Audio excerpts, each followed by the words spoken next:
പറയാനുണ്ട്? എൻ്റെ പേര് സനൂപ് എന്നാണ്. ഞാൻ കോന്നിയിൽ നിന്നാണ് വരുന്നത്. ഞാൻ കൊച്ചി ഇൻഫോ പാർക്കിലായിരുന്നു വർക്ക് ചെയ്തുകൊണ്ടിരുന്നത്. അപ്പോൾ എനിക്ക് പുറത്തേക്ക് പോകാനായിട്ട് ഭയങ്കര ആഗ്രഹമായിരുന്നു, കാനഡയിലേക്ക് പോകാൻ. പക്ഷേ IELTS എങ്ങനെ എഴുതും, ബാക്കി കാര്യങ്ങളൊക്കെ എങ്ങനെയെന്നുള്ളൊരു പേടിയിൽ ഞാൻ നിൽക്കുന്നുണ്ടായിരുന്നു. ആ സമയത്ത് അമ്മ ഇവിടെ വന്ന് പ്രാർത്ഥിക്കുകയും കാര്യങ്ങളെല്ലാം ചെയ്യുന്നുണ്ടായിരുന്നു. അങ്ങനെ ഞാൻ IELTS എഴുതി. എനിക്ക് മൂന്നാമത്തെ തവണ നല്ല മാർക്കോടുകൂടി എന്നെ മാതാവ്, ഓവറോൾ 7 സ്കോറോടുകൂടി എന്നെ മാതാവ് പാസ്സാക്കി. എൻ്റെ ലോണിൻ്റെ കാര്യങ്ങളാണെങ്കിലും അത് കണ്ണടച്ച് തുറക്കുന്നതിന് മുമ്പ് എനിക്ക് ലോണും കാര്യങ്ങളും എല്ലാം കിട്ടി. ഞാൻ പോകാനുള്ള കാര്യങ്ങൾ, അതായത് 1.5 മാസം അതിന് മേലുള്ള വിസയുടെ പ്രോസസ്സിംഗ് ടൈം എടുക്കുന്നത്. പക്ഷേ എനിക്ക് എൻ്റെ വിസ 13 ദിവസത്തിനുള്ളിൽ മാതാവ് എനിക്കത് അപ്രൂവ് ആക്കി തന്നു. ഞാൻ പോകാനുള്ള സമയത്തും എനിക്കൊരു വിഷമമെന്ന് വെച്ചാൽ, ഞാൻ അവിടെ ചെന്ന് എങ്ങനെ പഠിക്കും, പാസ്സാവും. കാരണം അവിടുത്തെ കാര്യങ്ങളൊക്കെ എനിക്കിവിടെയും ഞാൻ അത്രയും പഠിക്കുന്ന ഒരാളല്ല. അവിടെ ചെന്നു കാര്യങ്ങളൊക്കെ ആയി. എനിക്കൊരു പാർട്ട് ടൈം ജോലി എൻ്റെ മാതാവ് എനിക്ക് വാങ്ങിച്ചു തന്നു. ഞാൻ പഠിച്ചു. എൻ്റെ കോഴ്സ് എനിക്ക് ഡിസ്റ്റിങ്ഷനോടുകൂടി ഞാൻ പാസ്സായി. അത് മാതാവിൻ്റെയും തിരുക്കുമാരൻ്റെയും ഒരൊറ്റ അനുഗ്രഹം കൊണ്ടാണ്. അതിനുശേഷം ഞാൻ പല ജോലികളിങ്ങനെ നോക്കുന്നുണ്ടായിരുന്നു. ആ സമയത്ത് എനിക്കൊരു ബൈബിൾ വേണമെന്നുള്ളൊരു വലിയൊരു ആഗ്രഹമായിരുന്നു. അതമ്മ പറഞ്ഞ പോലെ ആ ബൈബിള് ഇവിടുന്ന് കൊണ്ടുപോകാൻ എനിക്ക് പറ്റിയില്ല. അങ്ങനെ ഒരു ദിവസം ഞാൻ ജിമ്മിൽ പോകുന്നൊരു സമയത്ത് അവിടെ ഒരിക്കലും ഒരു ബൈബിൾ റോഡിൽ കിടക്കുന്നതല്ല. ഞാൻ റോഡിൻ്റെ സൈഡിലൊരു ബൈബിൾ, കാറിൻ്റെ സൈഡിലൊരു ബൈബിൾ, പുതിയ ബൈബിൾ റോഡിൻ്റെ സൈഡിൽ കിടക്കുന്നത് കണ്ടു.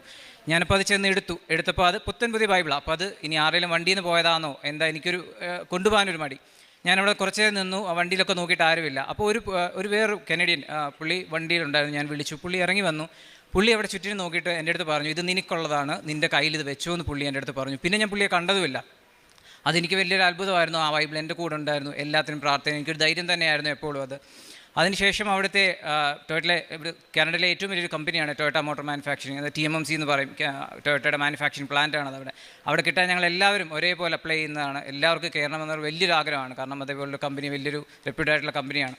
ഞാൻ ഫെബ്രുവരിയിൽ അപ്ലൈ ചെയ്തു. അതിനുശേഷം എനിക്ക് ഇൻ്റർവ്യൂവും കാര്യങ്ങളെല്ലാം വന്നു. ഞാൻ ഇൻ്റർവ്യൂവിന് പോകുന്ന സമയത്തും ഞാൻ ഉപ്പിട്ട് പ്രാർത്ഥിച്ചിട്ടൊക്കെയാണ് ഞാൻ പോയി ഇൻ്റർവ്യൂ എല്ലാം അറ്റൻഡ് ചെയ്തു. അങ്ങനെ ഇരുന്ന് ഞാൻ എപ്പോഴും മാതാവിനോട് പറയും, എന്തുകൊണ്ട് എനിക്ക് എൻ്റെ ഒരു കോള് വരുന്നില്ല, 10 മാസമായി.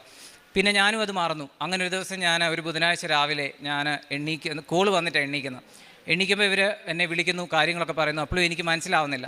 ഫൈനലി അവരെന്നോട് ഓഫർ ലെറ്റർ റിലീസ് ചെയ്തിട്ടുണ്ട്, വെൽക്കം ടു TMMC എന്ന് പറയുമ്പോഴാണ് എൻ്റെ കണ്ണ് നിറയുന്നതും. അപ്പോഴാണ് എനിക്ക് മനസ്സിലാവുന്നത് മാതാവ് എനിക്ക് അനുഗ്രഹിച്ചു, ആ ഒരു ജോലി എനിക്ക് കിട്ടി. ഞാൻ ജോലിക്ക് കയറിക്കഴിഞ്ഞപ്പോഴും അവിടെ എൻ്റെ കൂട്ടുകാരുണ്ടായിരുന്നു. അപ്പോൾ പറയുന്നത് മെറ്റീരിയൽസ് ആൻഡ് ഹാൻഡ്ലിംഗ് എന്ന് പറഞ്ഞ ഡിപ്പാർട്ട്മെൻ്റ് ഉണ്ട്. അവിടെയാണ് ഏറ്റവും എളുപ്പമായിട്ടുള്ളൊരു ജോലി കിട്ടേണ്ടത്. പക്ഷേ അതവിടെ കിട്ടാൻ ഏറ്റവും ബുദ്ധിമുട്ടാണ്. അങ്ങനെ ആർക്കും കൊടുക്കുന്നതല്ല. അത് സീനിയറായിട്ടുള്ളവർക്കും അങ്ങനെയുള്ളവർക്ക് മാത്രമേ അവർ ആ സെക്ഷനിലേക്ക് കൊടുക്കുകയുള്ളൂ. പക്ഷേ എൻ്റെ ഓറിയൻറ്റേഷൻ കഴിഞ്ഞു. ആ സമയത്ത് ഞാൻ അമ്മയോട് പറഞ്ഞു, ഞാൻ പ്രാർത്ഥിച്ചു. എനിക്ക് വിശ്വാസമായിരുന്നു, ഉറച്ച വിശ്വാസമായിരുന്നു മാതാവ് എനിക്ക് അവിടെ തന്നെ തരുമെന്നുള്ളത്. ഓറിയൻറ്റേഷൻ കഴിഞ്ഞു. എൻ്റെ ജോയിനിങ് ലെറ്റർ കിട്ടിയപ്പോഴാണ് അപ്പോൾ അതിലാണ് ഉണ്ടായിരുന്നത് എനിക്ക് ആ സെക്ഷനിൽ തന്നെയാണ്. അതും 12 പേര് ഞങ്ങൾ എടുത്തതിൽ ഒരാൾ ഞാൻ മാത്രമാണ് ആ ഒരു സെക്ഷനിലേക്ക് സെലക്ട് ആയതും. എൻ്റെ ട്രെയിനർ ഉൾപ്പെടെ എല്ലാവരും പറഞ്ഞു, ഇതിങ്ങനെ സംഭവിച്ചിട്ടുള്ള ഏറ്റവും റെയറസ്റ്റ് കേസിലാണ് ഇങ്ങനൊരു ജോയിനിങ് അല്ലെങ്കിൽ ഇങ്ങനെ അപ്പോയിൻമെൻറ്റ് കൊടുക്കുന്നത്. എനിക്കവിടെ കിട്ടി. അതിനുശേഷം എനിക്ക് നാട്ടിലേക്ക് 2.5 കൊല്ലമായി. അപ്പോൾ വന്ന അച്ഛനെയും അമ്മയും എൻ്റെ വൈഫിനെയും കാണണമെന്നൊരു വലിയ ആഗ്രഹമായിരുന്നു. പക്ഷേ വരാൻ പറ്റുന്നില്ല. അപ്പോൾ 2 ആഴ്ച മാത്രം മെയിൻ്റനൻസ് ഷട്ട് ഡൗൺ ഉള്ള കമ്പനി 3 ആഴ്ചത്തേക്ക് പെട്ടെന്ന് തന്നെ ഷട്ട് ഡൗൺ എക്സ്റ്റെൻഡ് ചെയ്തു. 3 ആഴ്ച ലീവ് കമ്പനി ഇനിഷ്യേറ്റ് ചെയ്തു. ആ സമയത്ത് എൻ്റെ GLനോട് ഞാനൊരു കാര്യം പറഞ്ഞു. GL അപ്പോൾ തന്നെ പറഞ്ഞു, നീ പോയിട്ട് വാ, ഞാൻ ബാക്കി നോക്കിക്കോളാം എന്ന് പുള്ളിക്കാരനും എടുത്ത് പറയുകയും എനിക്ക് ടിക്കറ്റ് ആ സമയത്ത് ഏറ്റവും കൂടിയ റേറ്റിന് കിടക്കുന്ന സമയമാണ് ഡിസംബർ. എനിക്കറിയില്ല. ആ സമയത്ത് ഞാൻ ടിക്കറ്റ് നോക്കിയപ്പോൾ എനിക്ക് ഏറ്റവും കുറഞ്ഞ ഇതിൽ ടിക്കറ്റും കിട്ടി. എല്ലാം പെട്ടെന്ന് വന്നു. എനിക്ക് വരാൻ പറ്റി. അമ്മ പറഞ്ഞ പോലെ ഞാൻ ഇവിടെ വന്ന് മാതാവിനെ കണ്ടിട്ടേ വീട്ടിലേക്ക് പോവുള്ളൂ എന്ന് ഞാൻ പറഞ്ഞിട്ട് തന്നെ അവിടെ നിന്ന് വന്നത്. എനിക്ക് കൊച്ചിയിലേക്കുള്ള ടിക്കറ്റ് കിട്ടി. ഞാൻ 8 മണിക്ക് 25-ാം തീയതി ക്രിസ്മസിൻ്റെ അന്ന് വൈകിട്ട് ഞാൻ കൊച്ചിയിലിറങ്ങി. ഇവിടെ വന്ന് മാതാവിനെ കണ്ട് പ്രാർത്ഥിച്ചിട്ടാണ് ഞാൻ വീട്ടിൽ പോയത്. ഞാൻ ഇന്നിവിടെ എത്തി നിൽക്കുന്ന ഈ ഒരു എല്ലാ എൻ്റെ അനുഗ്രഹങ്ങൾക്കും മാതാവ് തന്നെയാണ്. മാതാവ് തിരുക്കുമാരൻ്റെ അനുഗ്രഹം കൊണ്ടാണ് ഞാൻ ഇവിടെ നിൽക്കുന്നത്.